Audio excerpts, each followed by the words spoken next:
Bueno, muy buenos días a todos, a todas. Muy contento de estar acá con ustedes. Agradecer al compañero Hugo que me convocó para podamos compartir, intercambiar ideas de lo que estamos viendo.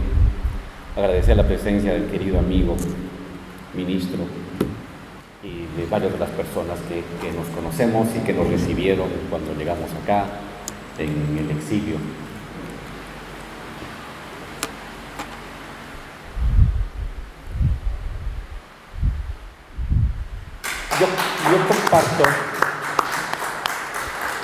Yo comparto esta idea de un momento complicado, complejo.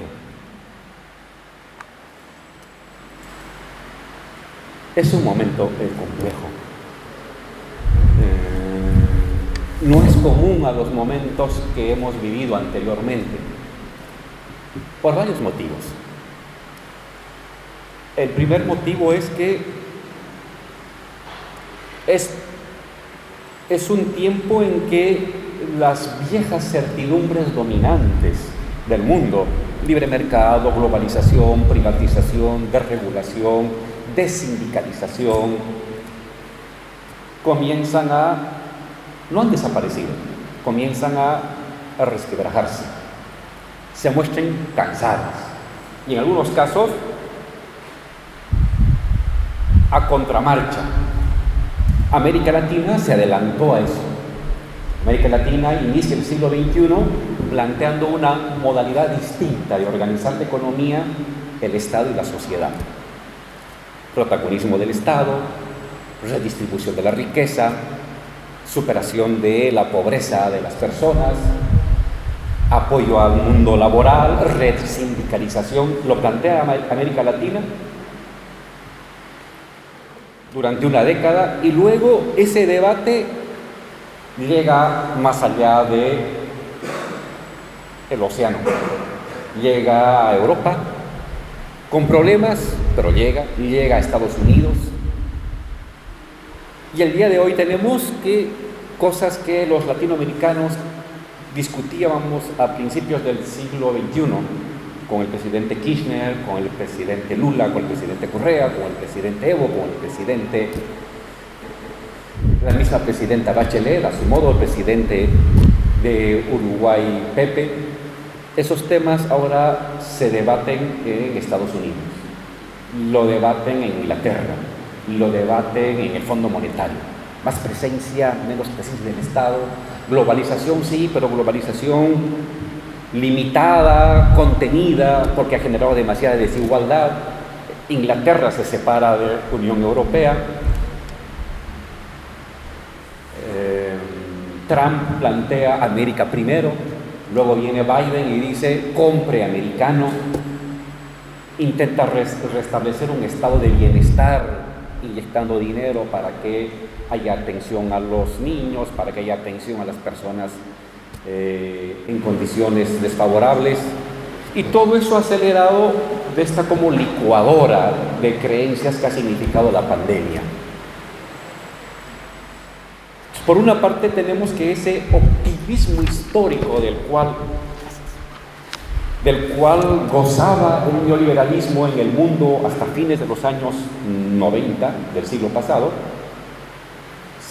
no ha desaparecido, solamente que está quebrado, fragmentado, está erosionado, tiene fisuras, tiene hendiduras.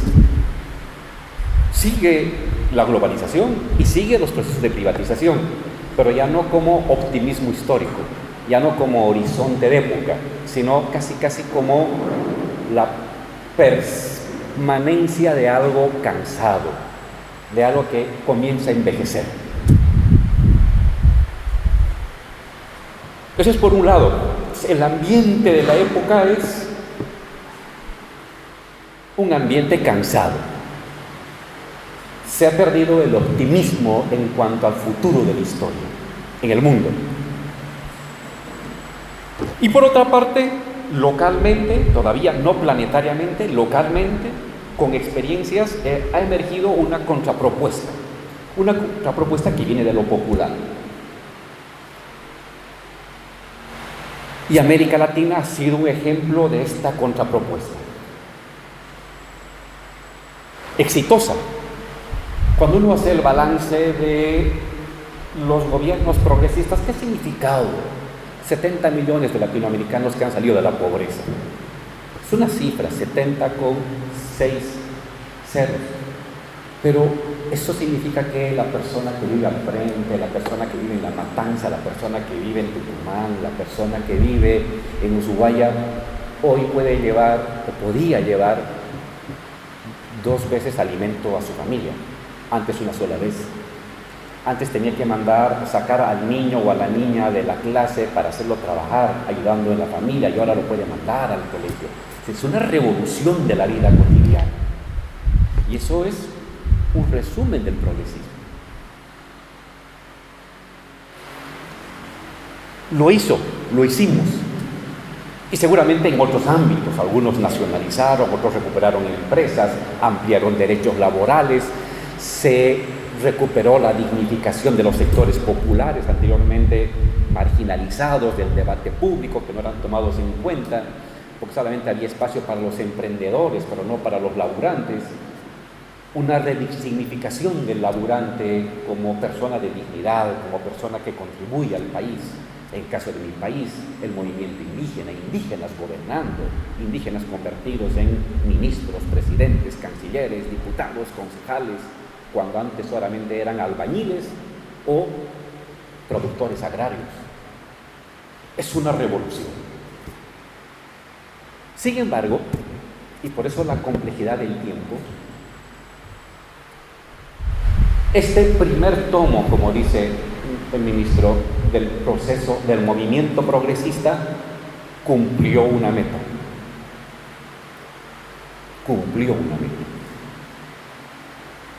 Y a fines del año 2015 comienza a mostrar limitaciones. Y hay que abordarlos con franqueza. No tenemos que esconder. La primera oleada del progresismo cumplió una meta, tuvo grandes logros, pero a partir del 2015 comienza a mostrar limitaciones. Y entonces llegamos al 2021 con esta paradoja. Un neoliberalismo en etapa de ocaso planetario y un progresismo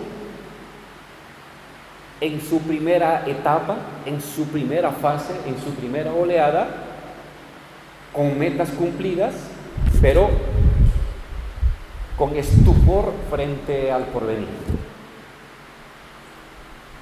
Y eso genera parálisis. En algunos casos ha dado pie a un regreso de la derecha, de las fuerzas neoliberales. Recuperan mediante elecciones unos el gobierno, en otros casos mediante golpes de Estado, judiciales o, en nuestro caso, policíaco-militares.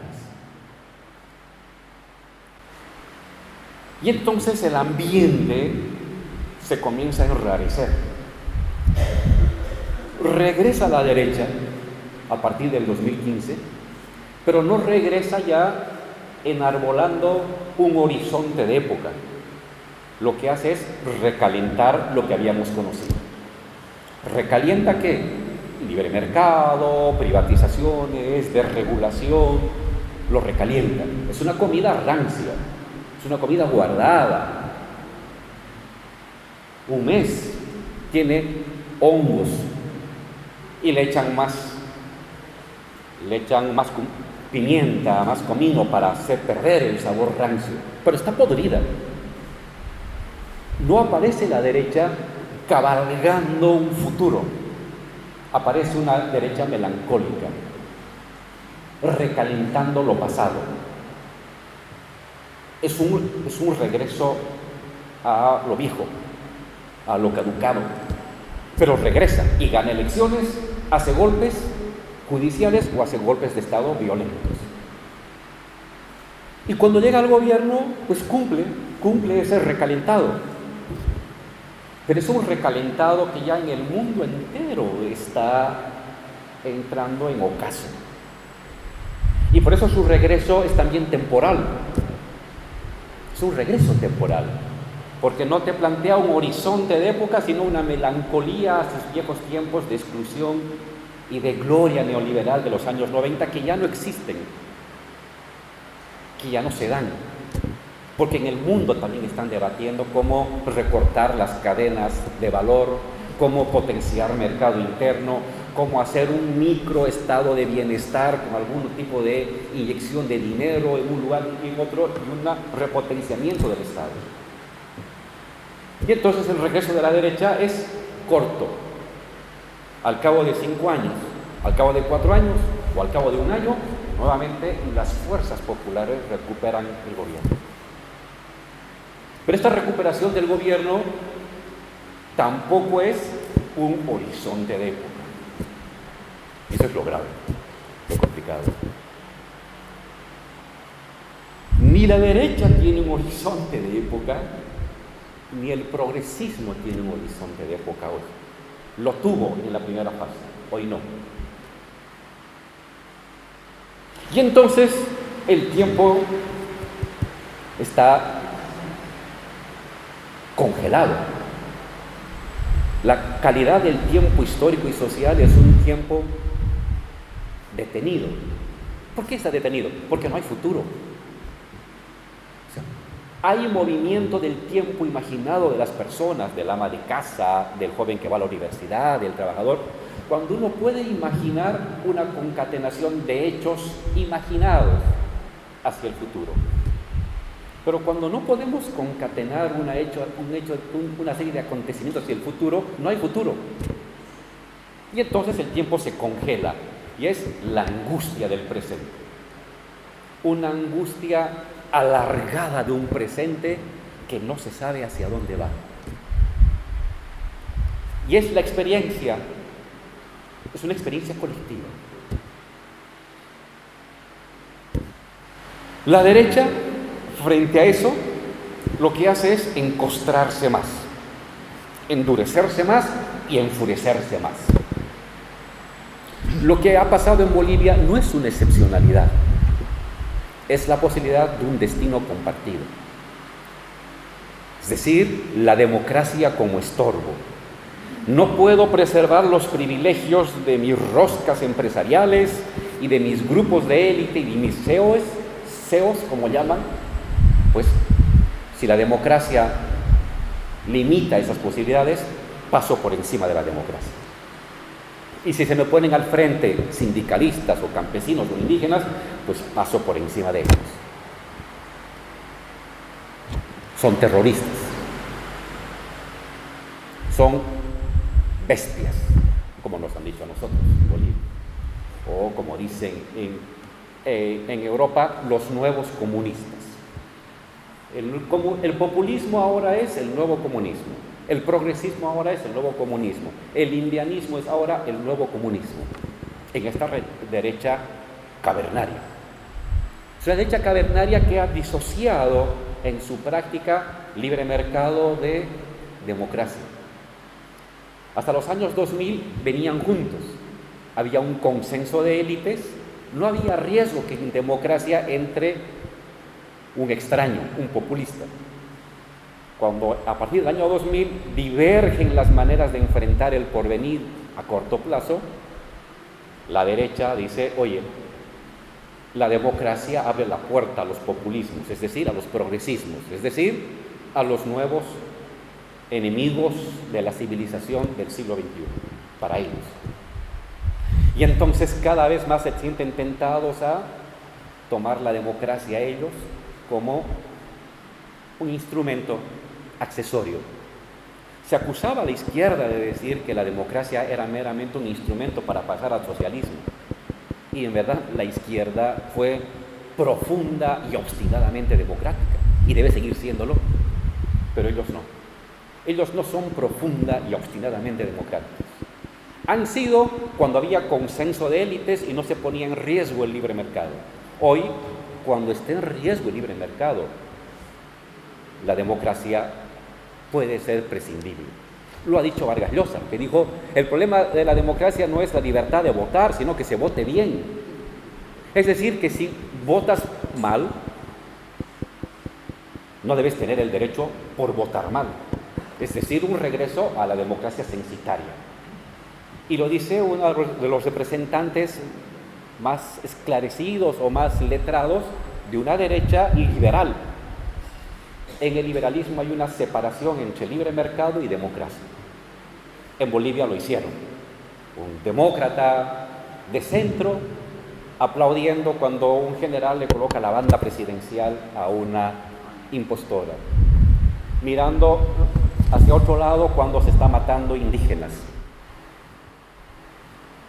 mirando hacia el cielo cuando un ministro dice que se han disparado entre indios salvajes, por eso hay muertos, mirando hacia el costado cuando van las personas a rogar a los cuarteles, a rezar en cadenas de oración para que los militares tomen el poder. Es decir, la centro derecha abandona también su posición de centro derecha y se escora hacia la extrema derecha. Es un tiempo complicado y muy peligroso. Es un tiempo muy complicado porque los horizontes de previsibilidad del futuro se han desvanecido. El neoliberalismo no es un horizonte de futuro y por eso se endura, se encostra, se enfurece y se vuelve cada vez más racista, se vuelve cada vez más sexista, se vuelve cada vez más supremacista, se vuelve cada vez más entre comillas, populista o antiprogresista. Porque es un neoliberalismo que ya no se sustenta en la legitimidad, el convencimiento y la seducción, sino que busca ahora sustentarse en la imposición. Si es necesidad sacar a militares y policías, lo va a hacer, en un caso extremo. Pero por otro lado, el progresismo, nuestros progresismos, cumplida una etapa de transformaciones, de recuperación del Estado Nacional, de dignificación de lo popular, están ahí a la espera de qué viene hacia adelante. Y en esa espera, en esa indeterminación, surgen los sentimientos de frustración, de enojo, de malestar. Algunos compañeros se repliegan y no salen a la calle. Se repliegan, no van a la reunión sindical, se repliegan, no van a votar. Otros compañeros se pasan a los que manejan cierta bandera de cambio y de esperanza, incluso en contra de las convicciones que se tenía hace poco. Y otros compañeros vivimos como una especie de pasmo. Algo tiene que pasar. Y vemos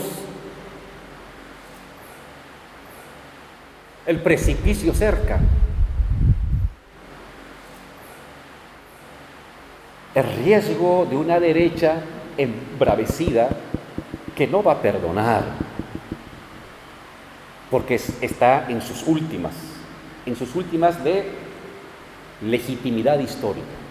No es que la derecha no va a tener proyecto, seguramente va a reinventarse, pero hoy por hoy no tiene proyecto. Se aferra a lo viejo, pero se aferra a lo viejo violentamente. Y seguramente si las derechas en otros países regresan, van a hacer, salvando ciertas diferencias, cosas que hicieron en Bolivia.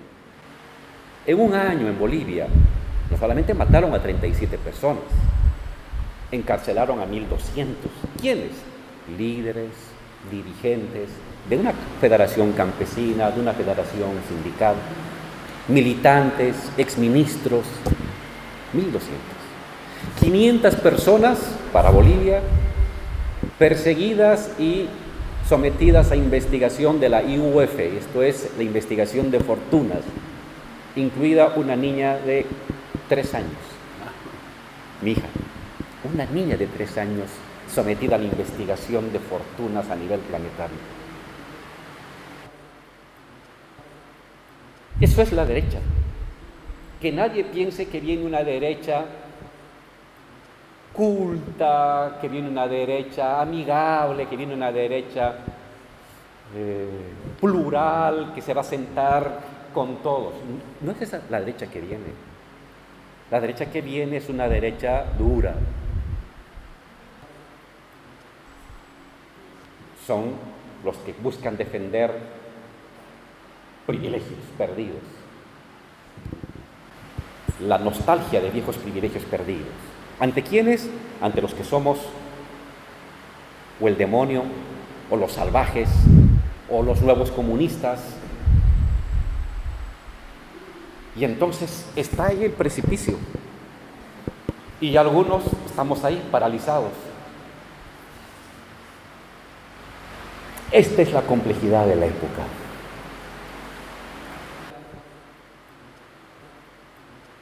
Y claramente tenemos que remontarlo.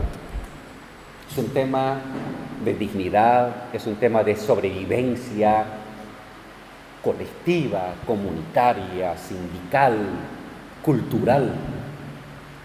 Pero no basta decir cómo se remonta este estado de indeterminación del futuro, cómo se remonta este estado de parálisis del tiempo y parálisis de la previsión de horizontes factibles. Ni ellos la tienen fácil, ni nosotros. Pero aquí hay un conjunto de temas claves.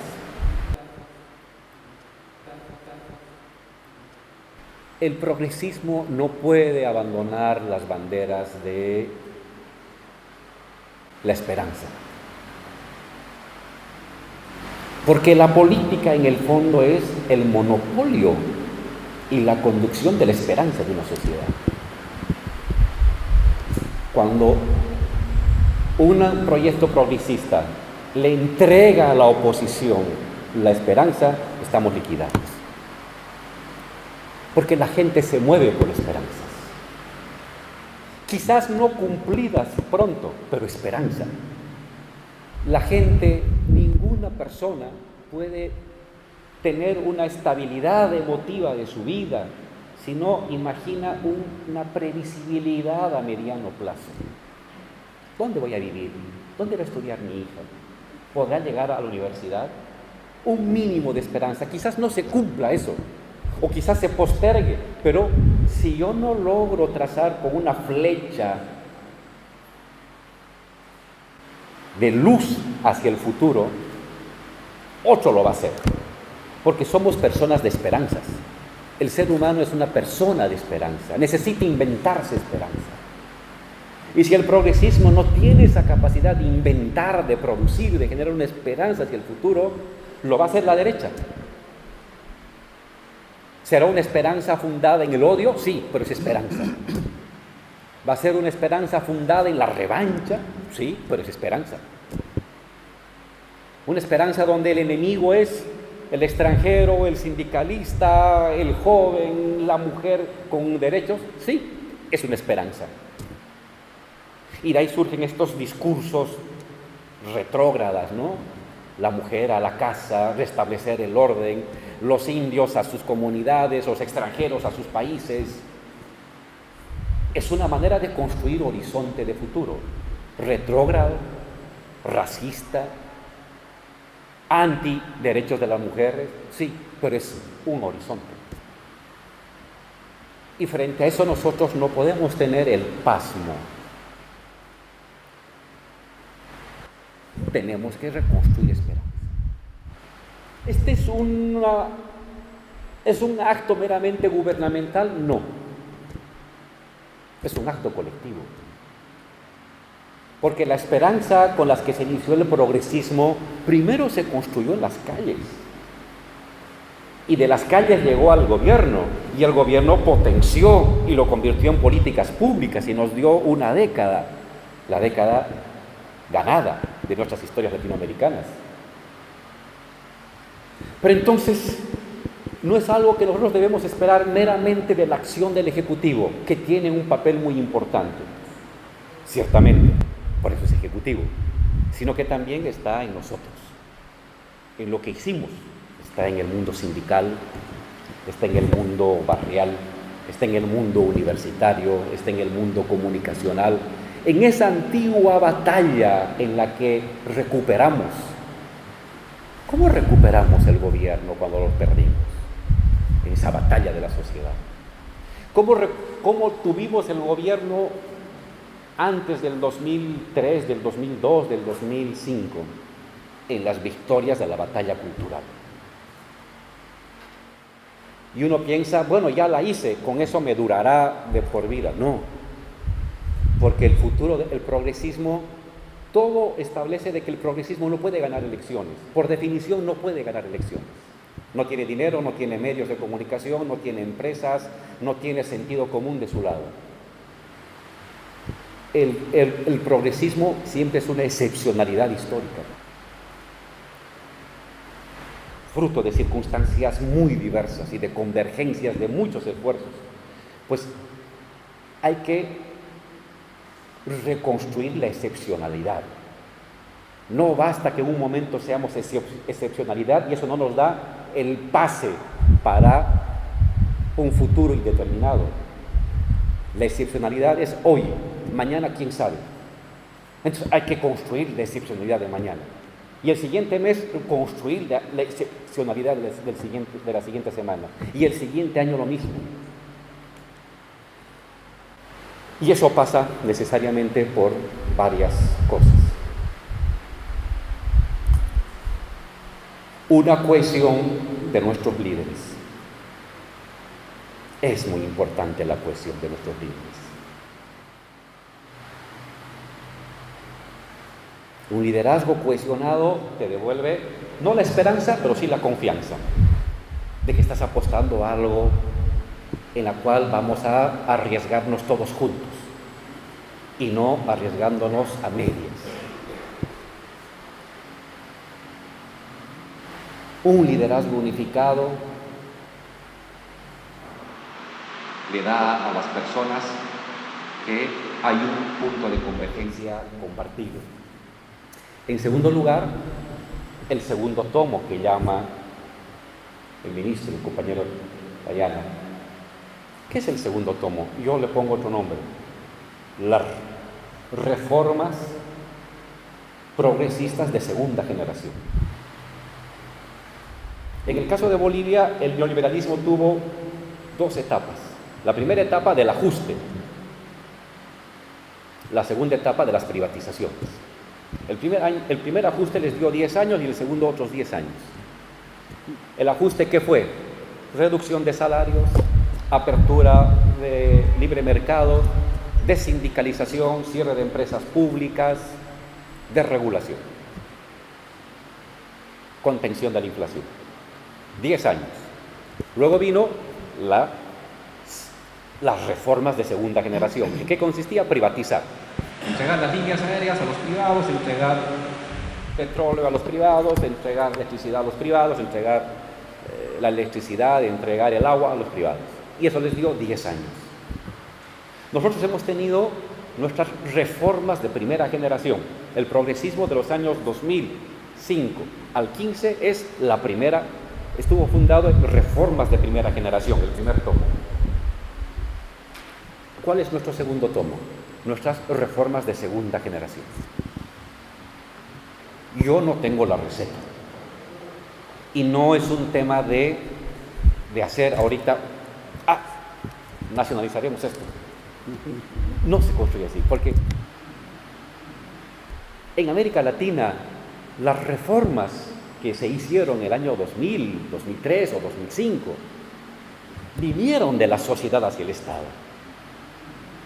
Emergieron de debates colectivos, de la esperanza de los sindicalistas, del derecho de los campesinos, de las batallas de los indígenas, de las aflicciones y angustias colectivizadas, debatidas de jóvenes. Y ahí se armó el gran paquete de las reformas. Y tuvimos presidentes audaces que convirtieron eso que estaba ya latente en la sociedad, lo convirtieron en proyecto estatal, política pública ejecutada y voluntad de poder para llevar adelante eso. Pero hoy no. Hoy no. Es un problema del Ejecutivo y es un problema de la sociedad. Es también un problema nuestro. Porque no podemos entregar el protagonismo de la historia meramente al Ejecutivo. nosotros también tenemos que recuperar el protagonismo en la historia y esperar que el Ejecutivo, sobre un paso dado nuestro, el de 3, pero es imposible que el Ejecutivo dé 5 si nosotros estamos paralizados, pasivizados, desesperanzados, simplemente viendo cómo nos acercamos a el precipicio.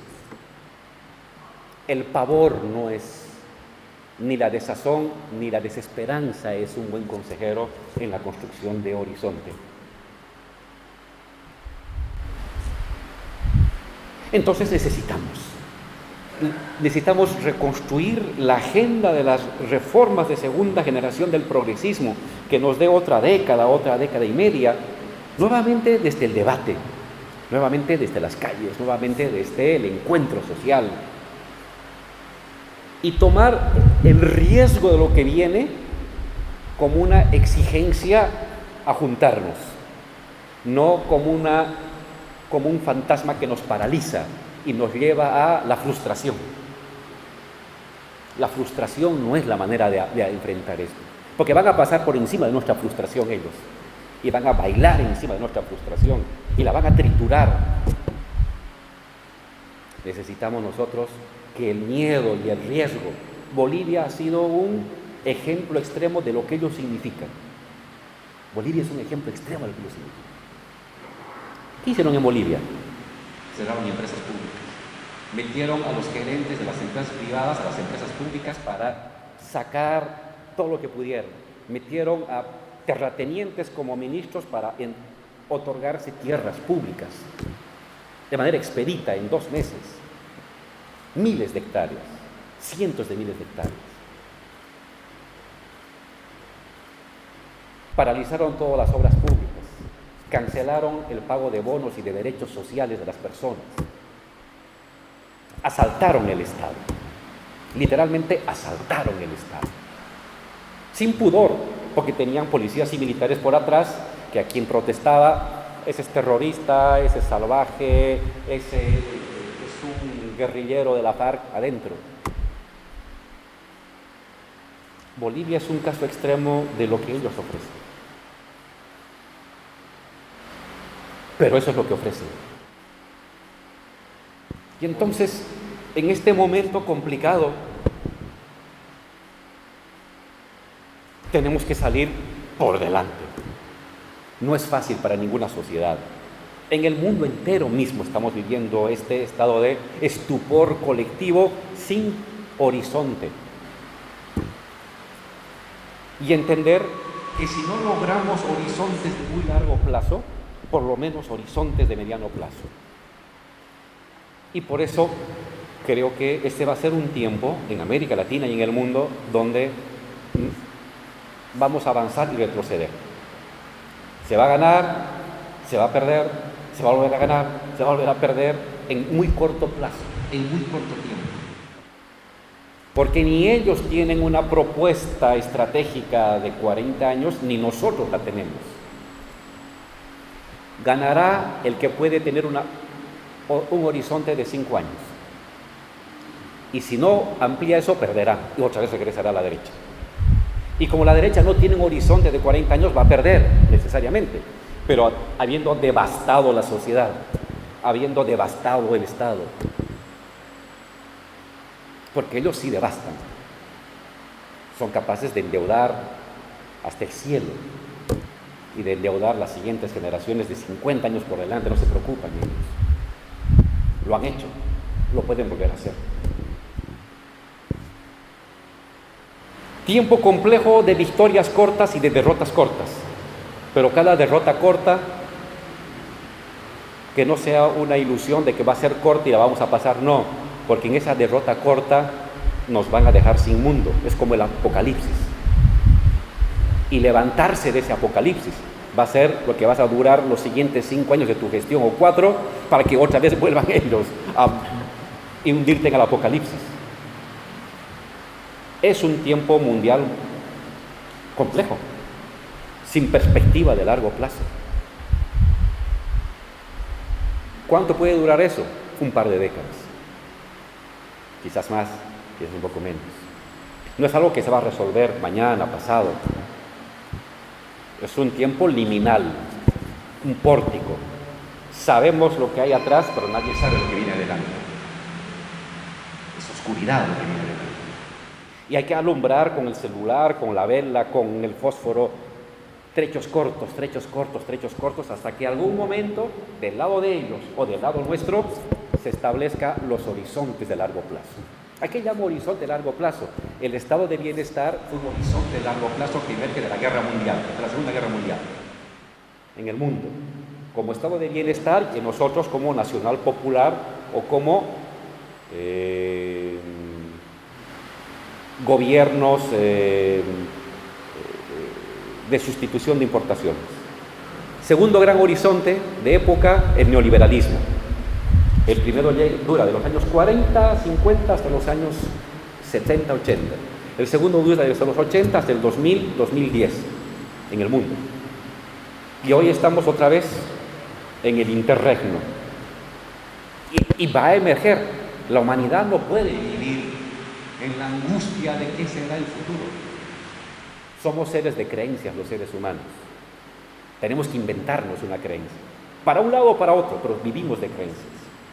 Que sea una creencia propositiva, solidaria, de justicia, de igualdad, y no una creencia fundada en la imposición, el marginamiento, la violencia, la exclusión, la reclusión, la mutilación.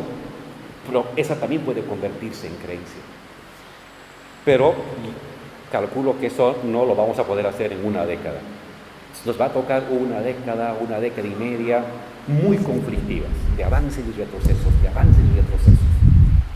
Y en ella, la única manera de salir adelante es saber dónde estamos y esforzarnos colectivamente por proyectar horizonte.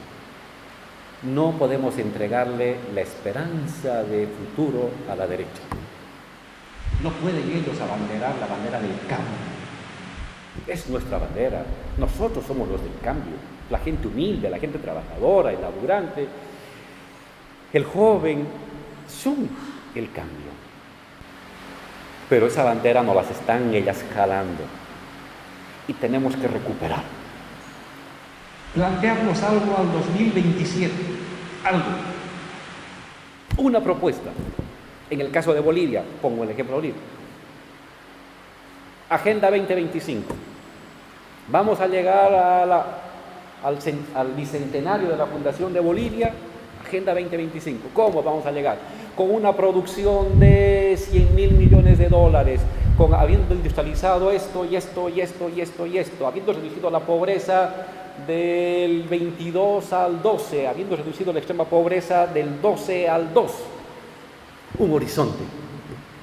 Quizás no lo vayamos a cumplir, pero es un horizonte en el cual la esperanza, la expectativa, la ilusión, el ímpetu, el ánimo de las distintas personas, colectivos, grupos comienzan a canalizarse. Puede ser un horizonte muy ambicioso, quizás no es tan ambicioso, pero es un horizonte. Lo peor para nosotros es la parálisis, el no lanzar una flecha de futuro. Porque si tú no la lanzas, alguien la va a lanzar. ¿Por qué? Porque nuestra mente, nuestra exis corporal necesita una flecha siempre de futuro. Una manera de ordenar y de encadenar mi vida cotidiana, mi trabajo, mis amistades, mis ahorros, mis luchas, mis sueños, cómo las encadeno hacia un destino. Quien logre hacer eso, dirige un país. Quien logre encadenar esas cosas, asume la conducción de una nación, de un colectivo. Y eso tiene que estar de nuestro lado, de nuestras manos. Entonces yo simplemente quiero culminar esta reflexión muy cariñosa, muy franca con ustedes. No he venido a arengar, no he venido a agitar, sino a compartir mis temores, mis preocupaciones, pero a la vez también mis esperanzas. Lo podemos hacer nuevamente desde la sociedad.